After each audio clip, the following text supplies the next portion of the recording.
We've seen some amazing things, but that, my friends, is something we've never seen. Brandon Cruz wants advice. Brandon Cruz wants advice. Brandon wants advice. Brandon Cruz wants advice. You have locked yourself into the playoffs. Nice. Got it. Talk with old Brandon Cruz wants advice. Completely speechless, to say the least. Man, I am honestly so baffled by that decision. Brandon Cruz wants advice. It's Brandon wants advice. Green flag in the air. Brandon Cruz wants advice to the front. It's the Brandon Cruz Daily Fantasy Podcast. We're going to look at low-owned plays and strategies specifically designed for GPPs.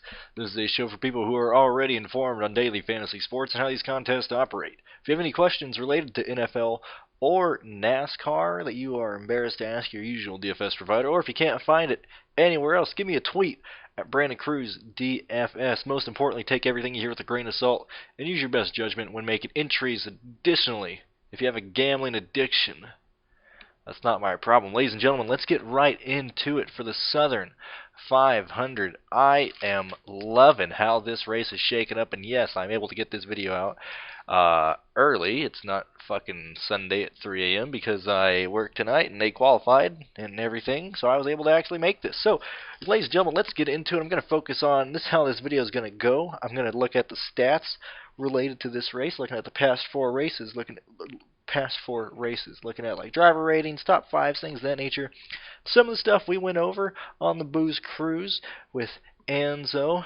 We both have that uploaded on both of our channels. If you guys haven't heard that, I'm not going to go over everything that we mentioned in there, but if you want, that's our intro to this weekend, focusing on who we like entering the weekend. That's kind of what this is going to go over at the start. Then I'm going to look at qualifying, the chalks, the picks that I like, and then I'm going to go over lineup construction. Hopefully this video is over before 20 minutes. I'm going to try and get it there. But guys, looking at stats entering Darlington, well, here we are.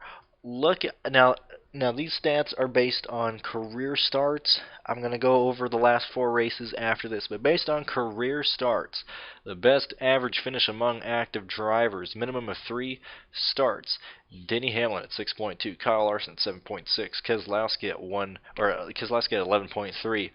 MTJ 11.3, Kyle Busch 11.6, Jimmy Johnson 11.9, Ryan Newman 12.1, Austin Dillon 13.0, Kevin Harvick 14.8, and Jay McMurray at 15.2. Current top 10 drivers, quote unquote, related to driver rating, related to starts, wins, things of that nature.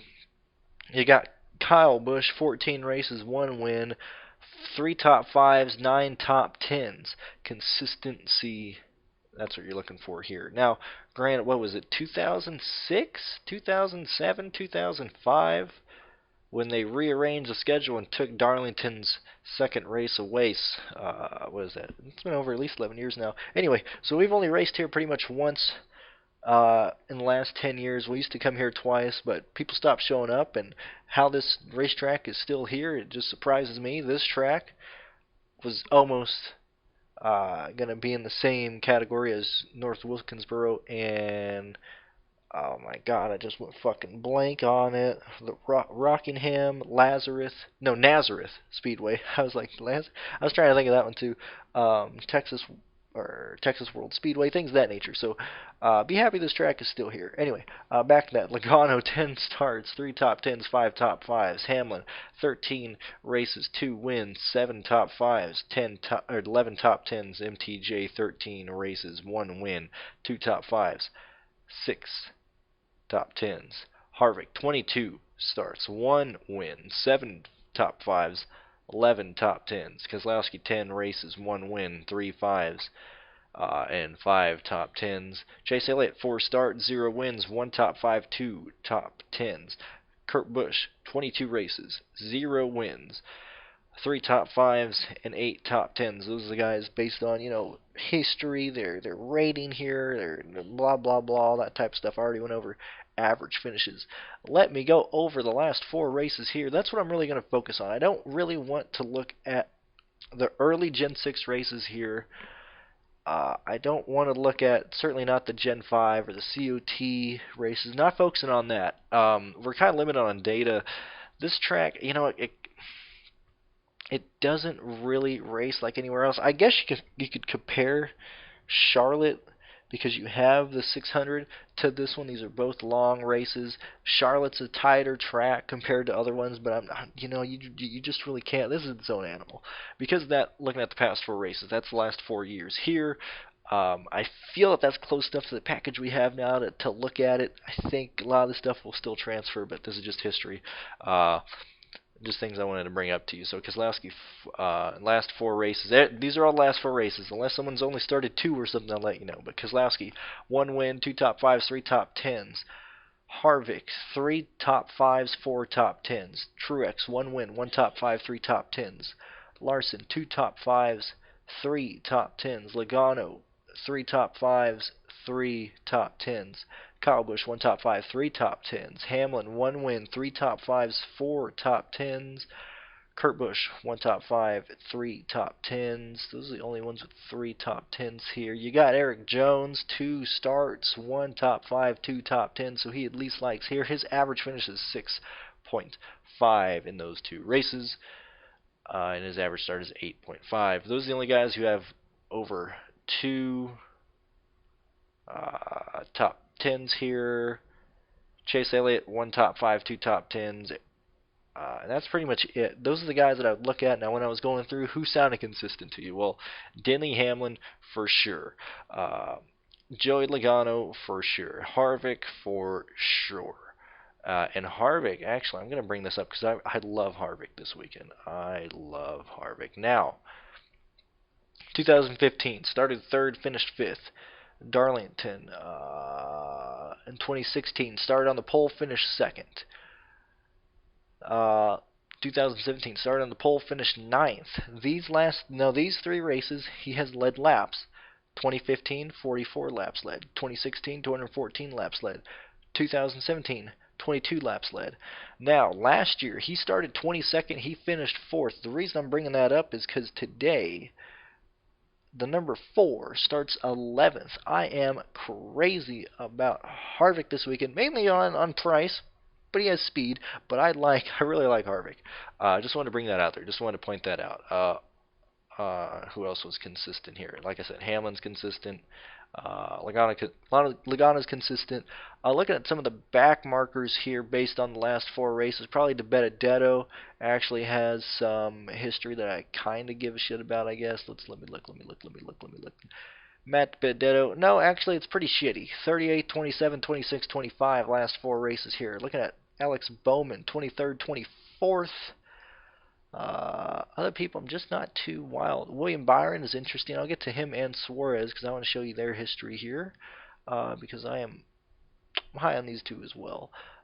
Last year, William Byron finished 35th.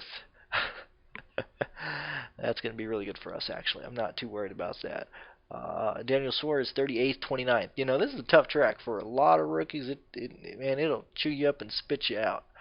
Ty Dillon, about the only guy in the back who's kind of underfunded. I actually like 13th and 24th 13th, 21st last 2 years. Anyway, I wanted to get that out of the way. Now let's focus on qualifying. The reason I brought those guys up is because, like I said, this is a tough track for a lot of young guys. I'm going to start at the bottom, focusing on Joey Gase, starting 39th. I'm going to work my way up the qualifying order, talking about what I like about the driver, what I don't. If I don't like him at all, I'm not going to talk about him. We're 8 minutes in. We're not doing too bad today. Gase starting 39th, not interested. Smithley, 38th, not interested. Nemechek, not interested. BJ McLeod, not interested. Why am I not interested in these guys? Well, yes, it's Darlington. We might have some tire issues. We might have some people get into a wall. But did you look at the speed difference between the fast guys and the slow guys? Your leader, your pole sitter, William Byron. We won't count William Byron. We'll get a little bit more conservative. Your 8th place starting driver ran a 28.766. That's Chase Elliott. Now these back markers over here, David Reagan. Let's use him for example. He's a 29.097. That's 0.3 off from 8th to 26th. Now compare that drop off to the lower guys. So you got David Reagan at 29.97 qualifying. Then you go, let's look at Matt Tiff.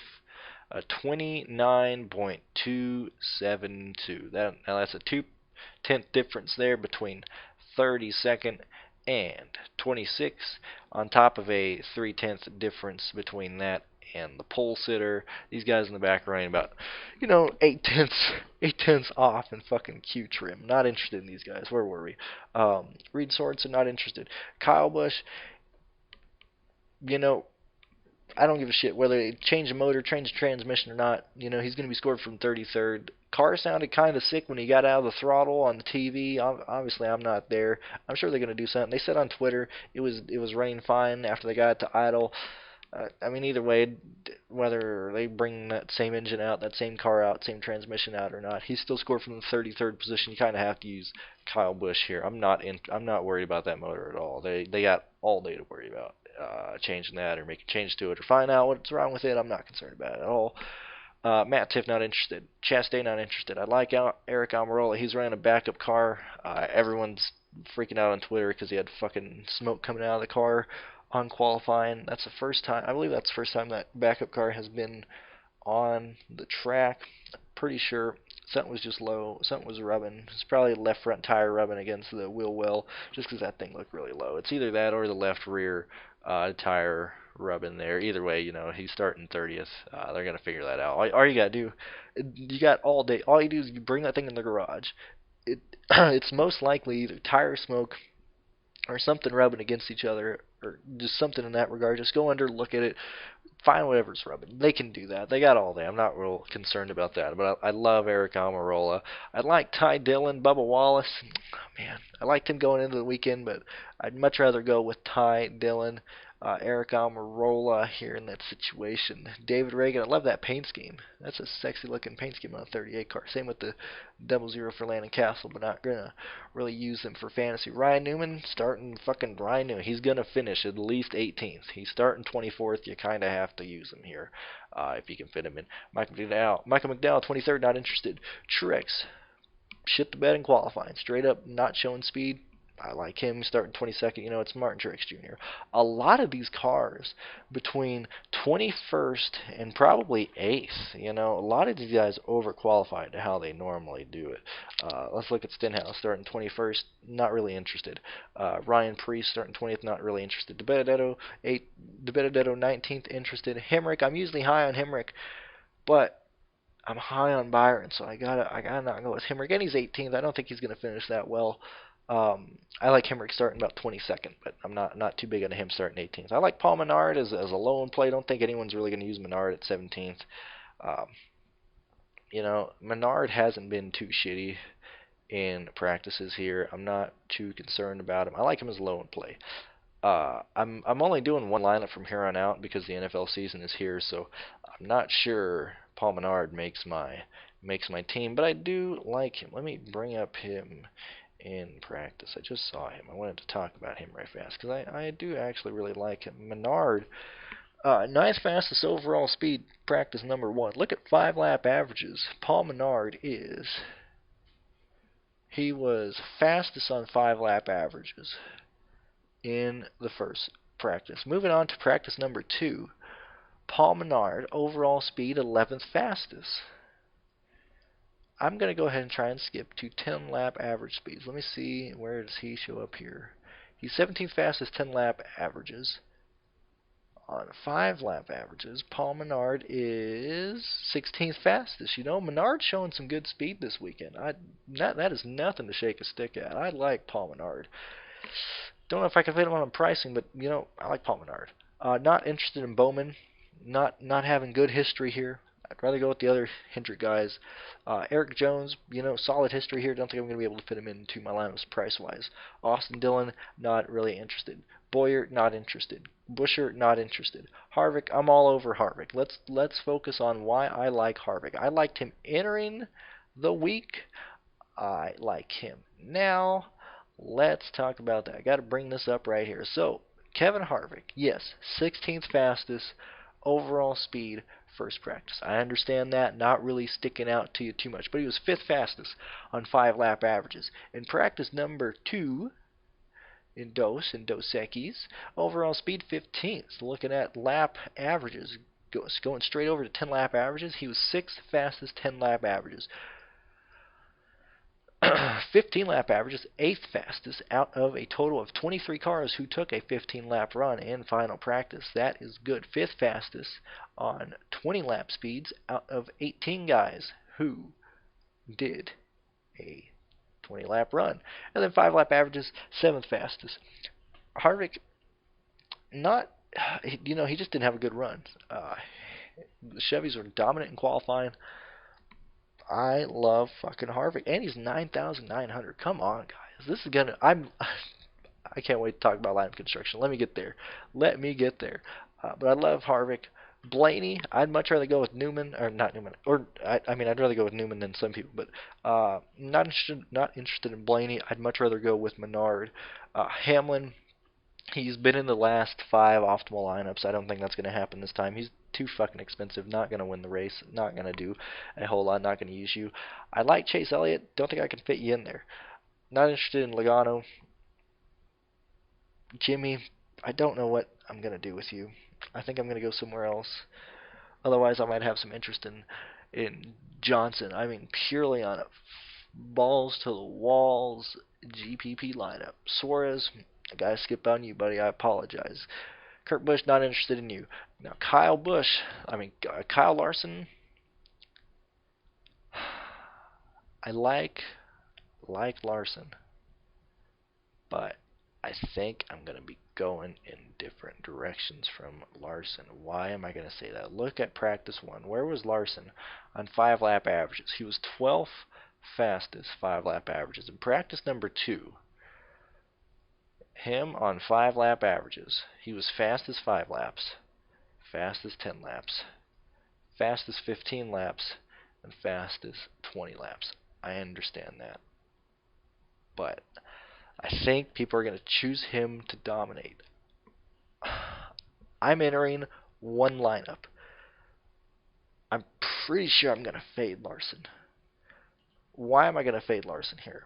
One, because it's one lineup. I'm entering the $11 GPP on DraftKings. I gotta pick a place to make a stand. Where am I going to go dominator-wise? Not interested in Keselowski.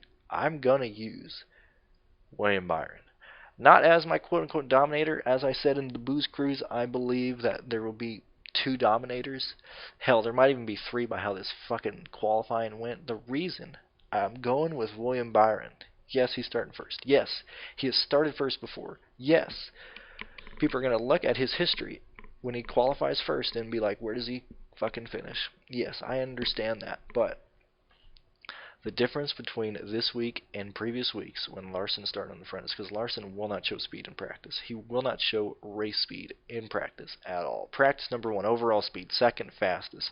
Go over to lap averages for practice number 1. Go to 5-lap averages. Where is William Byron? He's 9th. I understand that. All right. Let's go look at practice number 2.